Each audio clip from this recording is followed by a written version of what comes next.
घोषणाओं पर चर्चा करेंगे। सबसे पहले हमारे साथ जुड़ रहे हैं डॉक्टर रंजीत रथ। आप सीएमडी हैं MECL से। बहुत बहुत स्वागत है आपका डॉक्टर रंजीत रथ। और आपसे हम कोयला क्षेत्र के ऊपर लेकर बातचीत करेंगे।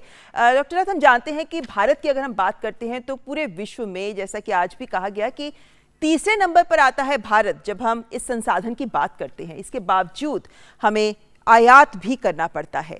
इन सब को देखते हुए अगर एक बड़ी तस्वीर आपसे समझना चाहें तो आज जो महत्वपूर्ण घोषणा की गई, पहली बार सरकार ने निजी क्षेत्र को इसमें आने की छूट दी है। कितना बड़ा निर्णय है ये? किस तरह इस क्षेत्र की तस्वीर को बदलेगा ये निर्णय? Thank you very much. मैं आपको बहुत बहुत धन्यवाद दूंगा। ये जो आज सरकार ने निर्णय लिया है, ये देखा जाए तो बहुत बड़ी निर्णय है, क्योंकि कोयला हमारी प्राइमरी एनर्जी बास्केट का मोर देन 50% स्टेक रखता है। और जितना हम इसमें प्रोडक्शन बढ़ाएंगे वो देश के लिए अच्छा होगा।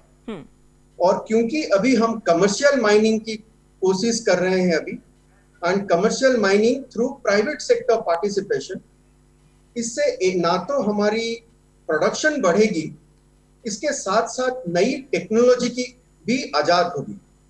और ये हम लोग क्या करेंगे, इससे प्रोडक्शन बढ़ाने के लिए सरकार ने इसमें इंसेंटिवाइजेशन भी रखा हुआ है।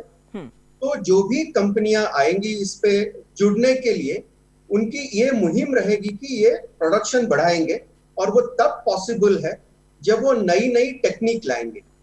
तो इससे एक बहुत बड़ी फायदा होगी और हमारी कोयले की प्रोडक्शन बढ़ेगी।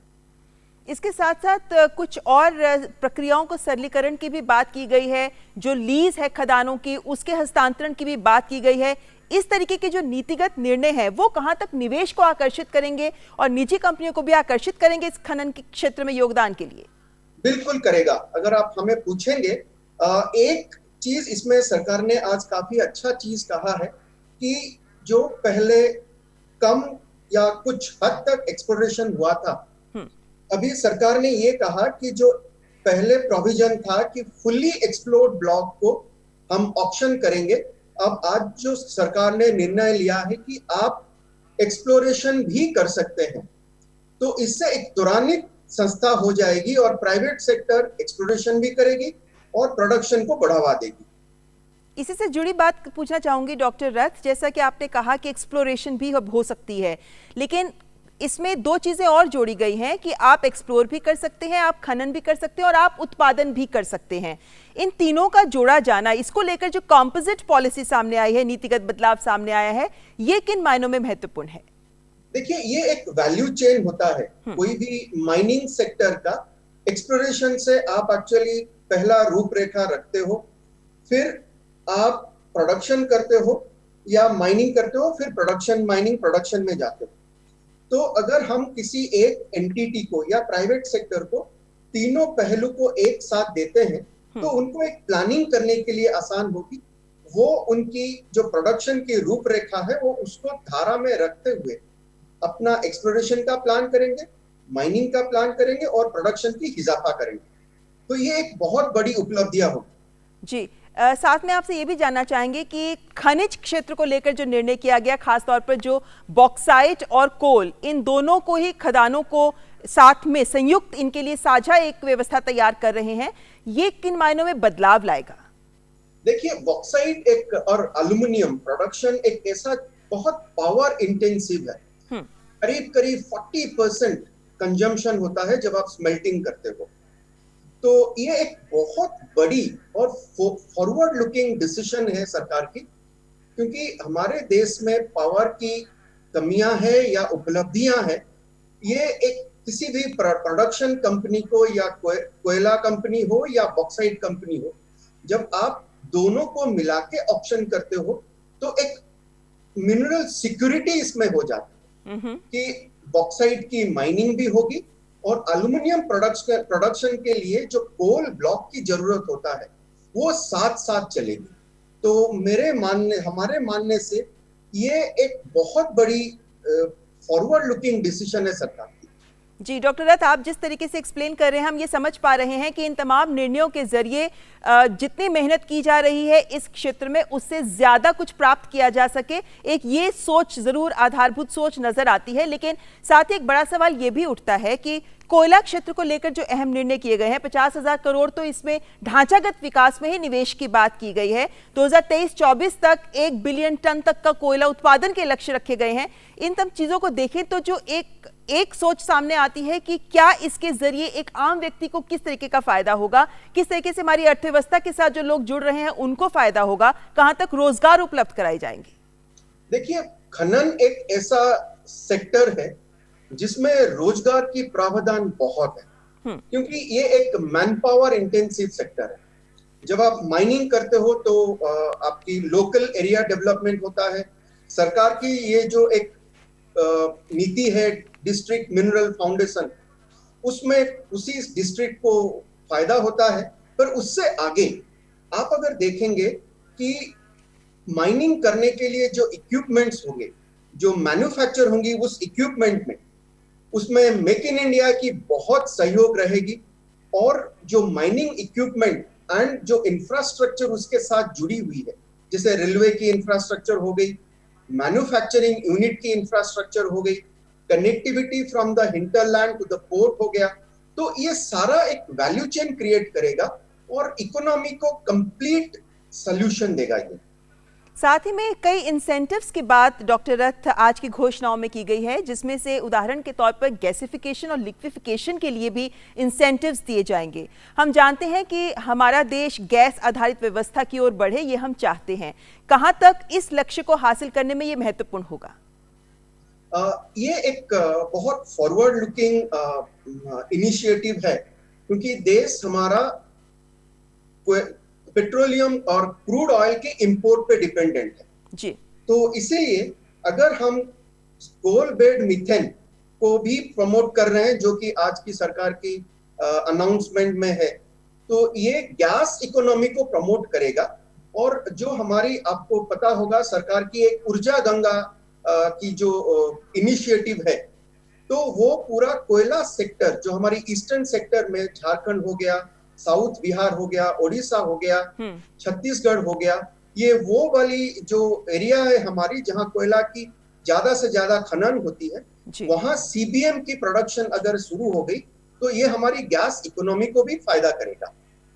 बिल्कुल, और हमारे देश को उससे फायदा ही होगा। बने रहिए हमारे साथ डॉक्टर रथ, क्योंकि इस वक्त वरिष्ठ आर्थिक पत्रकार शिशिर सिन्हा भी हमारे साथ जुड़ गए हैं।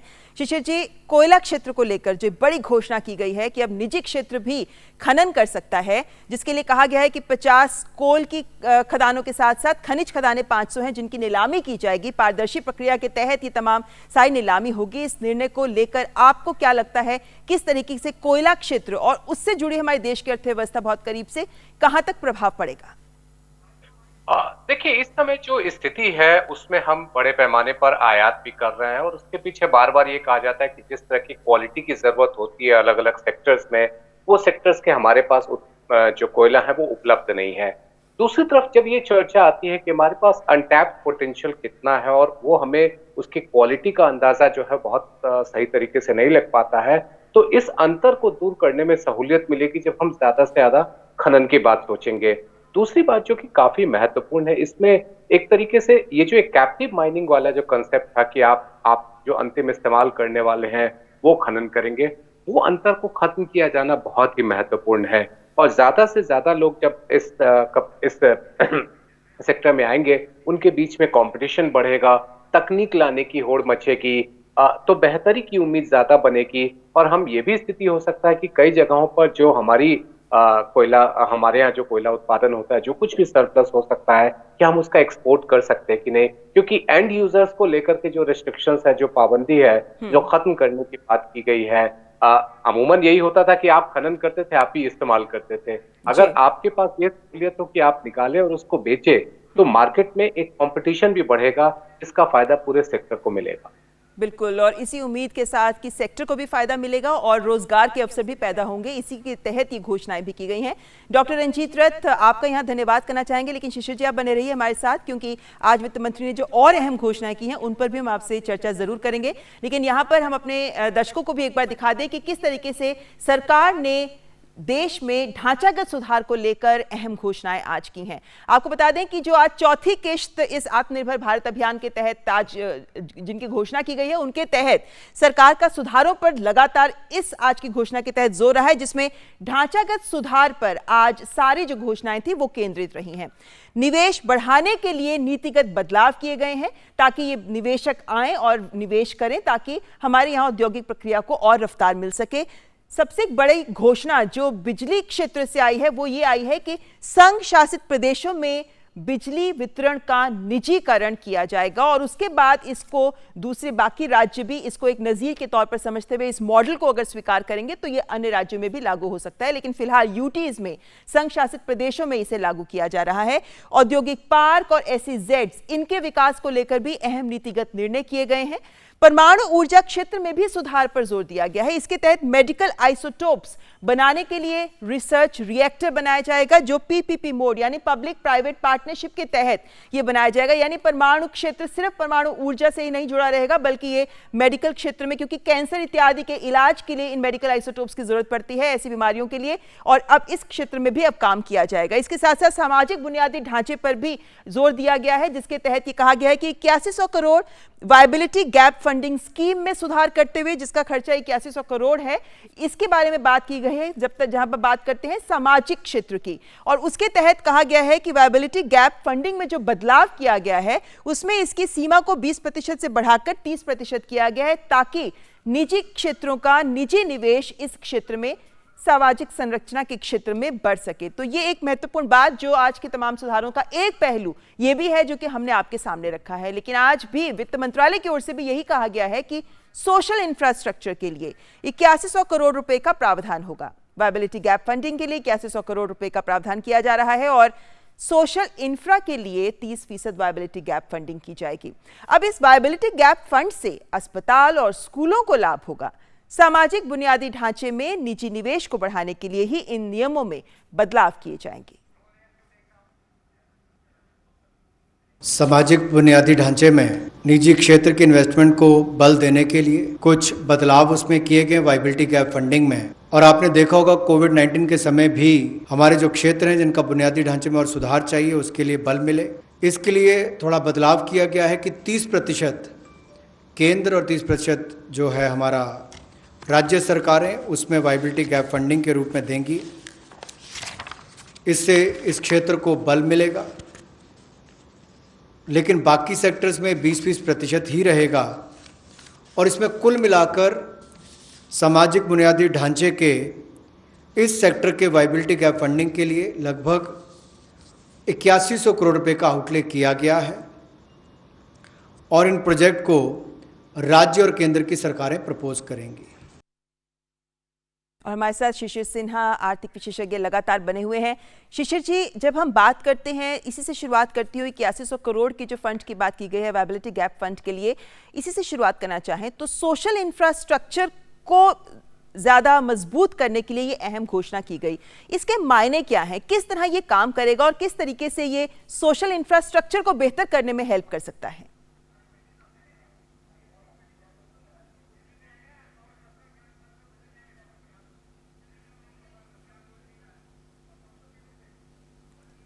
शिशिर जी, आपको हमारी आवाज आ रही है?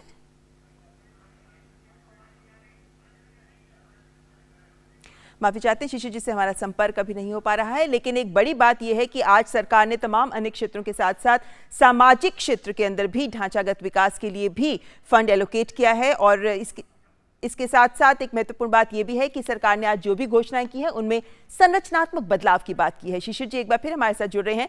शिशिर जी, अगर हम आपको हमारी आवाज़ सुन रही है तो आपसे जानना चाहेंगे, हम जानते हैं कि मोदी सरकार लगातार रिफॉर्म, परफॉर्म, ट्रांसफॉर्म इस मंत्र पर काम करती आई है। इसके तहत आज जो बड़ी घोषणाएं की गई हैं उनके तहत कहाँ तक आपको लगता है कि जो संरचनात्मक बदलाव की दरकार कई क्षेत्रों में बड़े लंबे समय से थी, क्या हम ये माने कि कहीं ना कहीं इस कोविड के अवसर को, इस समस्या को ही एक अवसर के रूप में लेते हुए सरकार ने घोषणा की है जिसका लाभ देश और देशवासियों को मिलेगा।